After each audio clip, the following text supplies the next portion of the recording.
ಎಲ್ಲ ಎಲ್ರಿಗೂ ಒಳ್ಳೆಯದಾಗಲಿ. ಗೆದ್ದಿರೋರೆಲ್ಲ ಒಳ್ಳೆ ಕೆಲಸ ಮಾಡಿ, ಸೋತಿರೋರನ್ನು ವಿಶ್ವಾಸದಲ್ಲಿ ತೆಗೆದುಕೊಂಡು ಹೋಗುವಂಥ ಕೆಲಸವನ್ನು ಮಾಡಿ. ಸಂಘ ಅಂದರೆ ಎಲ್ರಿಗೂ ಸೇರಿ ಸಂಘ. ಗೆದ್ದವರು ಆಡಳಿತ ಪಕ್ಷ, ಸೋತವರು ವಿರೋಧ ಪಕ್ಷ. ಇಷ್ಟೇ, ಇದನ್ನು ತಿಳ್ಕೊಂಡ್ರೆ ಸಾಕು. ಗೆಲುವು ಹಿಗ್ಗಬಾರ್ದು, ಸೋಲು ಕುಗ್ಗಬಾರ್ದು. ಎರಡೂ ಕೂಡ ಭಾಳ ಇಂಪಾರ್ಟೆಂಟು. ಹಾಗಾಗಿ ನೀವು ಸಂಘವನ್ನು ಮುನ್ನಡೆಸೋ ದೃಷ್ಟಿಯಲ್ಲಿ ಯಾರೇ ಅಧ್ಯಕ್ಷರಾಗಿ ಆಯ್ಕೆ ಆದಮೇಲೆ ಅವರ ಅಧ್ಯಕ್ಷರು ಅವರ ನೇತೃತ್ವದಲ್ಲಿ ಒಳ್ಳೆ ಕೆಲಸ ಮಾಡುವಂಥದ್ದನ್ನು ಮಾಗಡಿ ಪತ್ರಕರ್ತರ ಸಂಘ ಮಾಡಲಿ.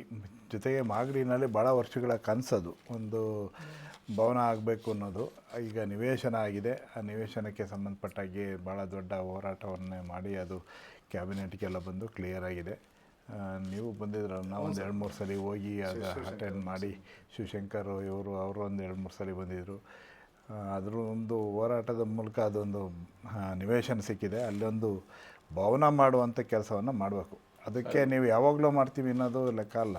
ಒಂದು ಟೈಮ್ ಬಾಂಡ್ ಇಟ್ಕೋಬೇಕು. 1 ವರ್ಷದೊಳಗಡೆ ನಾನು ಮಾಡ್ತೀನಿ ಅಂದರೆ ಮಾಡಬೇಕು. ಆ ಥರದ ದೃಷ್ಟಿ ಇಟ್ಕೊಂಡು ಮಾಡಿದರೆ ನಿಮಗೂ ಅದು ಸಂಘಕ್ಕೆ ನೀವು ಕೊಡುವಂಥ ಒಂದು ಕ್ರೆಡಿಟು.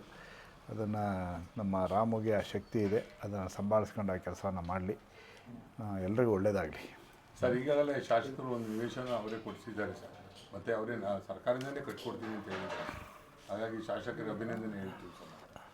ಖಂಡಿತವಾಗಿ ಶಾಸಕರು ನನ್ನ ಜೊತೆಲೂ ಮಾತಾಡಿದ್ದಾರೆ. ಮತ್ತು ಅಲ್ಲಿ ಆ ಥರದ ಒಬ್ಬರು ತುಂಬ ಆಕ್ಟಿವ್ ಕ್ರಿಯಾಶೀಲ ಶಾಸಕರು ಇರೋದು ಕೂಡ ಭಾಳ ವಿಶೇಷ. ಜೊತೆ ಅವರ ಶಕ್ತಿಯನ್ನು ಬಳಸ್ಕೊಂಡು ನೀವು ಅಲ್ಲಿ ಭವನವನ್ನು ಕಟ್ಟುವಂಥ ಕೆಲಸವನ್ನು ಕೂಡಲೇ ಮಾಡಿ, ಅದನ್ನು ತಕ್ಷಣವೇ ಪ್ರಕ್ರಿಯೆಯನ್ನು ಶುರು ಮಾಡಿ. ಓಕೆ ಸರ್, ಧನ್ಯವಾದ. Thank you.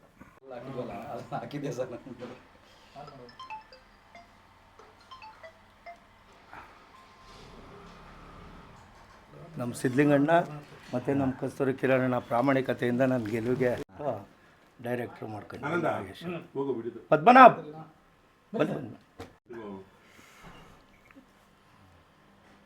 Gate ಮುಗಿದೈತಲ್ವ sir?